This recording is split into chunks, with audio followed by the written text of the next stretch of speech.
All right, here with Matt Miller, legendary wide receiver and now wide receiver coach for the Broncos. And Matt, it will be 10 years on the day on January 31st, December 31st, that you're going to have a chance to coach in the Fiesta Bowl.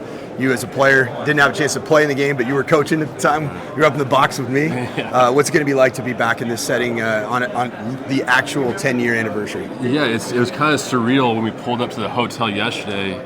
I asked our security guy, Breck Orton, I'm like, this the same hotel? He's like, yeah, it's the same hotel. I'm like, all right, and then those memories start flowing back. Yep. Obviously going back to that year wasn't how I wanted to be as a player, but it kind of kickstarted my coaching career, learning from guys like you how to do it the right way, and obviously in big-time games, lay it out on the line like the Broncos always do, and obviously it's a good day for Bronco Nation.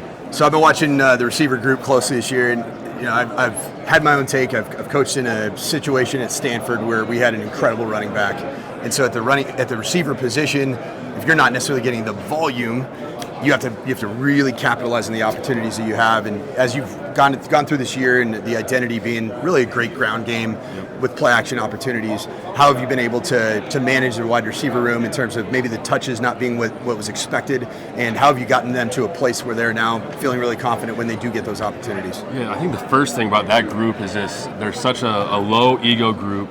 They don't really care about stats as long as we win the football game. They really bought into blocking on the perimeter.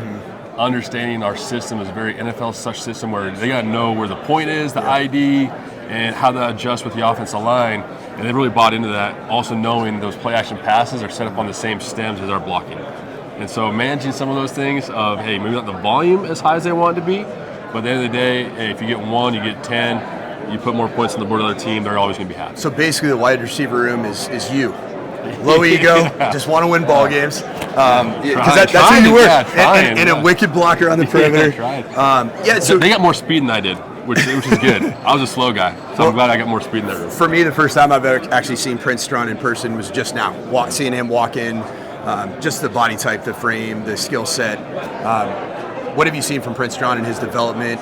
What are aspects of his game that you've seen grow, and do you think he's poised for a big performance in this Fiesta Bowl? Yeah, he's a guy, speaking of a guy, he deserves a lot. He puts a lot of time into it.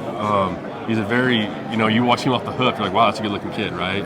I think he's got a really good job in bowl prep of continuing to grow. He's only a true sophomore, right? I think that's what people kind of forget. You feel like he's been here forever. How long has he been playing football? Yeah, not that long. It's like 5 years. Yeah, he came over from the Bahamas, played high school football in Florida. He's still got a lot to learn and grow, but how he's playing, feeling a little fresh in the bowl prep, I'm really excited to see him go out there on a big stage and make some plays, because he's a long, tall body who has a big catch radius, and he's got big old hands. And so being able to fight for some of those 50-50 balls, he comes down with them more often than not. Another guy that I actually loved in the recruiting process when I was at Utah State was a guy that typically probably would have walked on at Boise State, Austin Bolt. And I decided to kind of upset the apple cart, knowing that he would have gone to Boise State as a walk-on, offered him at Utah State. Now he's a scholarship receiver. See what I was doing there? No, that's a good play right there. Yeah, just tell me about Austin Bolt, all the different roles that he plays. Is kind of a big slot, or just as a blocker, a guy that is typically playing about 4 or 5 yards from the point of attack.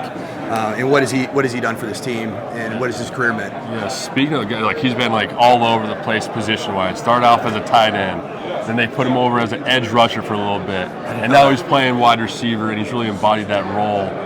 He's another guy who stretched the field vertically. He's a physical presence in the run game. We were asking him to block linebackers at times, and he just goes in there and throws his nose in there. And so being a local guy at Boise, he bleeds blue. He's been following that program for a long, long time. I know this game means a lot to him. He's been in Boise really for all of them, right, as a young kid. And so for him to go out there and play, put on that uniform, I know it's a big moment for him. We're expecting big things on Tuesday night from him. I appreciate it. Good luck, man. It's great talking to you. Thanks, Coach. Yeah, brother. Awesome.